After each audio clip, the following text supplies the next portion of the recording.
shock and are asking a good many questions. They are wondering if this could have been avoided. Errors must have been made in security and also in first aid, because it took a long time for emergency aid to arrive. The responsibility for this should be established and sanctions should be applied. How this disaster happened is still unsure. Police have explained that the stampede occurred when two crowds moving in opposite directions ran into each other, and there may have been some instigators. Some victims also fell into a large hole on the construction site. The Ivorian press notes that authorities are responsible for the tragedy. There was another bad news on New Year's Day in Angola, where 16 people died during festivities at the Pentecostal church in Luanda. More than 120 others were reported injured. And members of the rebel coalition fighting the government of Francois Bozize say they will halt their attempts to enter the besieged city of Bongi. Let's look at this report for more on that. 16 people died and 120 were injured at a religious celebration in the Angolan capital of Luanda. For New Year's Eve, the Pentecostal church had organized a service at the Luanda stadium. The crowd was larger than expected. A stampede broke out at the entrance. People were unable to escape because only 2 of the 4 stadium doors were unlocked. Most of the victims were trampled to death or died from asphyxiation.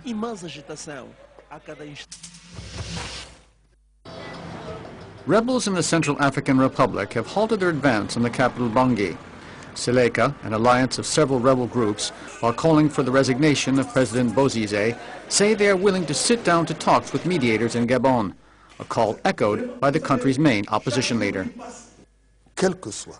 No matter what side we're on, we must go to Libreville and hold these talks.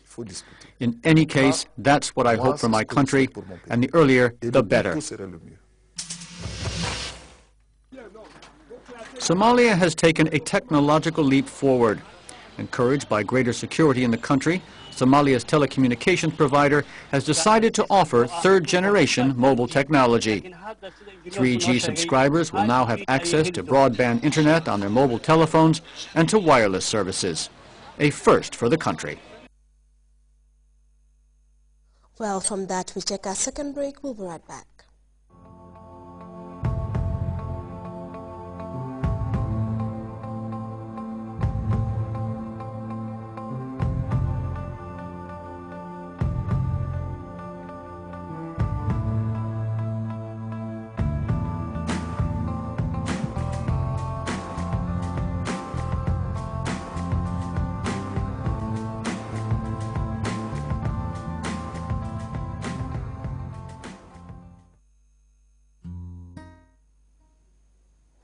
Well, we now join the Central Forecast Office for the day's weather outlook.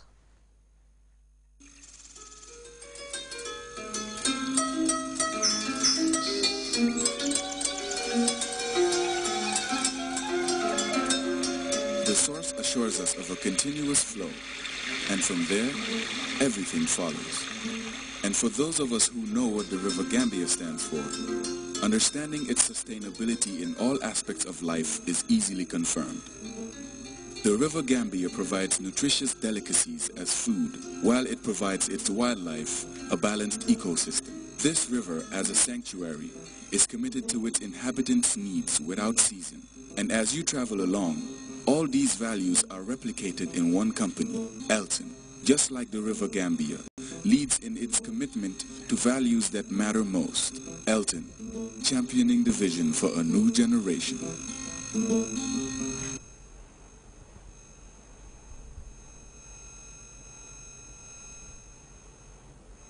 Hello there, wonderful viewers. Welcome to the weather segment. We begin with the summary. We experience a relatively warm and partly cloudy atmosphere across the country. And to know what prevailed over the rest of Africa, we take a look at the satellite picture, indicating the presence of thunderclouds over the southern part of the continent. Elsewhere indicated clear skies and stable conditions.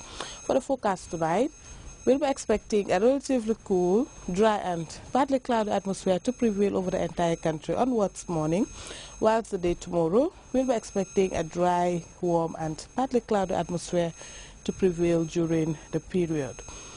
Moderate to strong northeasterly winds will dominate the flow over the entire country, whilst morning temperatures will vary between 15 and 13 degrees Celsius.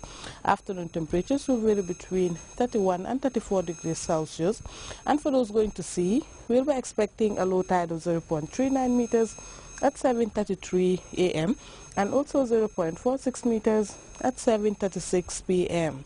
For the high tides, we'll be expecting 1.66 meters at 1:05 a.m.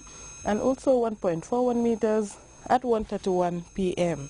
Wave heights will vary between 1 to 2 meters high, and they will be mainly northeasterly swells.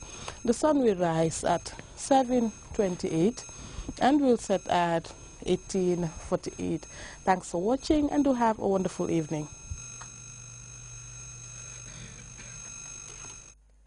Well, from that, the remainder of our top stories before we go. Heads of departments under the Office of the President have been meeting with Professor Jammeh to identify work-related challenges and work out means of ensuring effective service delivery as the 2020 deadline draws nearer. A senior Trade Ministry official is urging vigilance following the discovery of what she calls unscrupulous elements posing as employment agents. Ivorian President Alassane Ouattara has called for an investigation into the circumstances that led to the death of 60 people at a fireworks display in Abidjan on New Year's Eve. And in the Central African Republic, rebels seeking to oust President Francois Bozize have pledged to spare the capital, Bangui, for a while. Well, that seems to be all in this edition of the news. Thanks for watching and have a very good night.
Hello and welcome to the interview, and tonight I have with me Brian Dorrington. He would decide to call himself Brian D because he's afraid that people might not be able to pronounce Dorrington. Well, I can guarantee you, Brian, that I can pronounce the name Dorrington. Well, Brian lives 6 months in the Gambia and 6 months in the United Kingdom. He comes from small town called Stone near Stoke-on-Trent. Brian, welcome to the interview. Thank you very much, Malik, and may I be the first to wish you a happy new year. On television. Yes, thank you very much. Pleasure. Nice to be here. I wish you as well a happy new year as well. Brian, first of all, let's look at your job before you started to travel. You were a journalist, spent most of your time on your work in Canada. Tell us about how it goes on in Canada. Well, I spent most of my time working at a very small radio station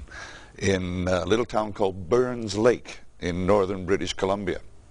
And we were talking earlier about the weather, incidentally. In Burns Lake, the temperature can go